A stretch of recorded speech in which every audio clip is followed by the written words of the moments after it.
Je vais vous lire un nouveau livre. C'est Une belle vie de Virginie Grimaldi. Je ne sais pas si vous savez, mais Virginie Grimaldi, elle aime bien faire des chapitres vraiment très courts, où des fois il n'y a même pas une demi-page, des fois il n'y a que quelques mots, des fois il peut y avoir 2 pages. Donc ce que je vais faire, ça va être, je vais lire au moins 2 chapitres. Alors, je ne veux pas dire chapitre 1, chapitre 2 à chaque fois, mais par exemple, ça parle soit hier, soit aujourd'hui. Donc, voilà, vous savez les parties un peu. On y va, c'est parti. Une belle vie de Virginie Grimaldi. Hier, avril 1985, Emma, 5 ans. Ma sœur est née ce matin, elle est moche, elle est toute rouge et toute rayée. Papa demande si je suis contente, je dis non. Je ne suis pas contente, je la veux pas, j'espère qu'ils vont la laisser à l'hôpital. Je lui prêterai pas mes jouets, mais j'aime bien son doudou. Aujourd'hui, 5 août, Emma. 14h32, le portail n'est pas fermé, il grince quand je le pousse, comme pour me reprocher de ne pas être venu depuis longtemps. La peinture blanche s'est écaillée par endroits, laissant apparaître le noir originel. Après son cambriolage, j'ai insisté pour que Mima installe une alarme, en plus d'un cadenas et de plusieurs spots détecteurs de mouvement autour de la maison. Elle a tenté tous les prétextes. Le chat va déclencher l'alarme. Je ne pourrai pas ouvrir mes fenêtres. Monsieur Malouat a été cambriolé et l'alarme n'a pas fonctionné. C'est trop cher. De toute manière, je n'ai rien à voler. Laisse-moi tranquille, Ima. Tu es aussi têtu que ton père.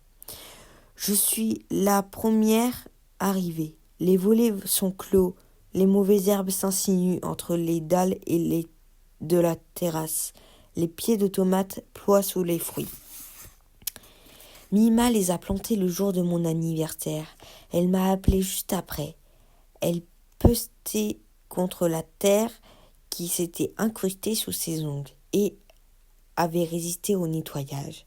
J'ai planté des cœurs de bœuf. Je ne sais que tu les aimes, elle m'a dit. Je te ferai une bonne salade quand tu viendras. Juste à côté des cœurs de bœuf, il y a un pied de tomates cerises, les préférées d'Agathe. J'en cueille une, je l'essuie contre ma chemise et j'enfonce mes dents dedans. La peau cède, la chair explose, déborde sur mes lèvres, le jus acide déverse ses graines sur ma langue et c'est l'enfance qui cogne à mes souvenirs. T'es déjà là ? La voix d'Agathe me fait sursauter. Je l'ai pas entendue arriver. Elle me serre dans ses bras pendant que les miens restent ballants. Dans la famille, on est plutôt radin de la démonstration affective. Pas ma sœur. Elle parle le câlin couramment et porte ses sentiments en bandoulière. Je suis content de te voir, dit-elle en relâchant son étreinte après tout ce temps. Elle s'interrompt, me dévisage, l'émotion me gagne quand son regard rencontre le mien. J'étais étonnée quand j'ai reçu ton message, poursuit-elle. C'est une super idée que t'as eue. J'ai les boules que la maison de Mima soit vendue, mais c'est pas étonnant de la part de notre cher oncle. Le mec me réclame encore les 20 centimes qu'il m'a prêtés. J'avais 8 ans. Je suis sûre que dans une autre vie, c'était un eurodateur. Ça expliquerait sa tête carrée.